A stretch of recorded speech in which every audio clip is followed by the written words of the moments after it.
شکور جان بزدار تونسا شریف سے پوچھتے ہیں مفتی صاحب کیا شرعی پردہ نافذ کرنے کے لیے اپنے قریبی نامحرم رشتہ دار کو گھر آنے سے روک سکتے ہیں؟ دیکھیں گھر آنے سے روک سکتے ہیں اس سینس میں کہ گھر میں جیسے بیٹھک بھی ہوتی ہے، مردوں کے بیٹھنے کے لیے جگہ ہوتی ہے، تو آپ ایسی کوئی سیٹنگ بنائیں کہ مرد آئیں،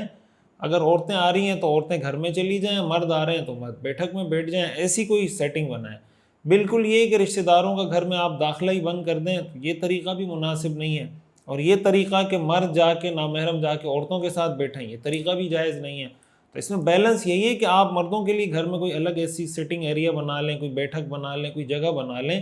مثلاً کزن آ رہے ہیں ان کو آپ بٹھائیں بیٹھک میں، آپ خود ان کے ساتھ بیٹھ جائیں، ان کے ساتھ خواتین آ رہی ہیں یا عورتیں آ رہی ہیں تو ان کو آپ گھر کے اندر بھیج دیں کہ بھائی آپ گھر چلے جائیں اور آپ ہمارے ساتھ بیٹھ جائیں۔ بہرحال ان کو اپنے گھر میں خواتین کے ساتھ بیٹھنے سے منع کرنا بالکل جائز ہے، شریعت کا حکم ہے، نامحرم سے پردہ ہے تو اس پردے کا اہتمام کرنا چاہیے۔ مفتی صاحب السلام علیکم، یہ میرے ایک جاننے والے نے سوال کیا تھا جو میں آپ کو بھیج رہا ہوں۔ ایک شخص نے کسی بچی کو گود لیا، اس بچی کی شادی بھی کر دی اور ولدیت میں اصل باپ کی جگہ اپنا نام لکھوا دیا، یہ سوچ کر کہ میں نے اس کی پرورش کی اس لیے میں ہی اب اس کا باپ ہوں، تو ایسی صورت میں یہ نکاح درست ہوگا یا نہیں، یا اس کو دوبارہ نکاح کرنا ہوگا اور وہاں اصل باپ کا نام لکھوانا ہوگا؟ یہ بہت اہم سوال ہے، اس کا جواب ضرور دیں کیونکہ یہ بہت سے لوگوں کے ساتھ ہوتا ہے۔ منتظر جواب، انڈیا سے عبداللہ۔ دیکھیں یہ جو مسئلہ ہے کہ پہلی بات تو یہ سمجھیں کہ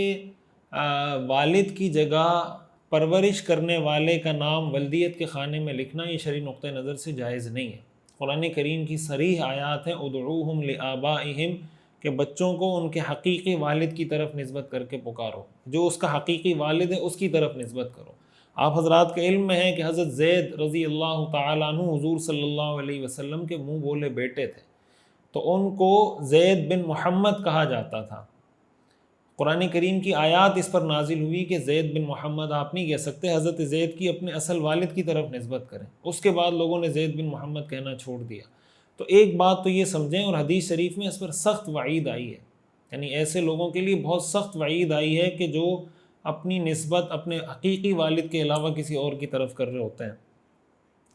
جہاں تک آپ کے سوال کا تعلق ہے تو اس میں تفصیل یہ ہے کہ اگر وہ بچی خود مجلس میں موجود تھی جہاں نکاح ہوا ہے اور اس نے خود ایجاب و قبول کیا، یعنی خود قبول کیا ہے اس نے،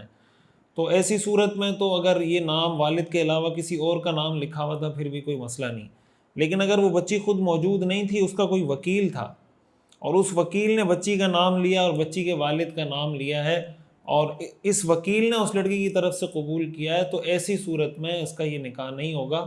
یہ نکاح دوبارہ کرنا ہوگا حقیقی والد کا نام لے کر، یا بچی خود قبول کر لے تو وہ نکاح ہوگا۔ اس طریقے سے وکیل کی موجودگی میں، عورت کی غیر موجودگی میں ہونے والا نکاح جس میں والد کی جگہ کسی اور کا نام لیا گیا ہو، یہ نکاح ٹھیک نہیں ہے۔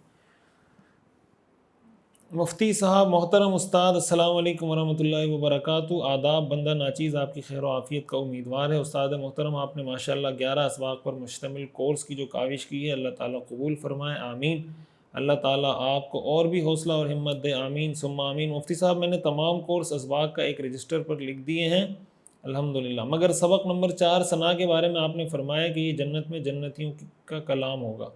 برائے کرم حوالے کے ساتھ رہنمائی فرمائیں، شکریہ آپ کا، مشکور و ممنون شاگرد مولوی عرفان اللہ فانی والسلام۔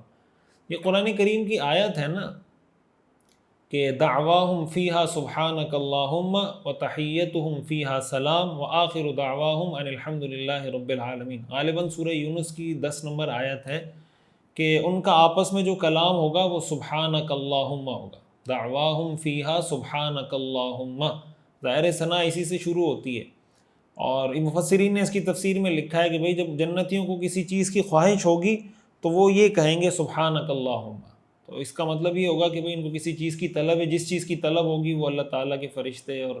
جو بھی جنت میں ان کے خادم ہوں گے وہ حاضر کر دیں گے۔ وتحیتہم فیہا سلام، اور آپس میں ان کا جو سلام کا طریقہ ہوگا وہ یہی ہوگا کہ وہ سلام کریں گے یا فرشتے ان کو سلام کریں گے۔ وآخر دعواہم ان الحمدللہ رب العالمین، اور جو ان کا آخری کلام ہوگا وہ ہوگا الحمدللہ رب العالمین۔ تو آپ یہ سمجھیں کہ شروع سبحانک اللہم اور آخر میں الحمدللہ رب العالمین، تو ثنا میں یہی دو چیزیں، سبحانک اللہم و بحمدک۔